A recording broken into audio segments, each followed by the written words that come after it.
श्री क्षेत्र नंदादेवी संस्थान नंदपूर ते श्री रघुनाथ महाराज विश्रांती मठ नाव्हा व श्री सदानंद महाराज मठ धार कल्याण या पवित्र स्थळाकडे निघालेल्या पायी दिंडीचे नाव्हा पुंजारम बाबा मठ येथे विशाल महाराज यांनी स्वागत केले।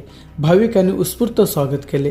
वारकरी संप्रदायातील भाविक मोठ्या भक्तिभावाने विठ्ठल नामाचा गजर करत दिंडीत सहभागी झाले होते।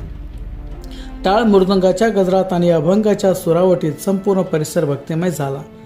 मार्गात विविध ठिकाणी भाविकांनी दिंडीचे स्वागत करून पिण्याचे पाणी व अल्पहाराची व्यवस्था केली। या पायी दिंडीमुळे नाव्हा भक्तिमय वातावरण निर्माण झाले। वारकरी परंपरेतील श्रद्धा, समता आणि समाज प्रबोधनाचा संदेश भाविकांपर्यंत पोहोचत असल्याची भावना यावेळी उपस्थितांनी व्यक्त केली।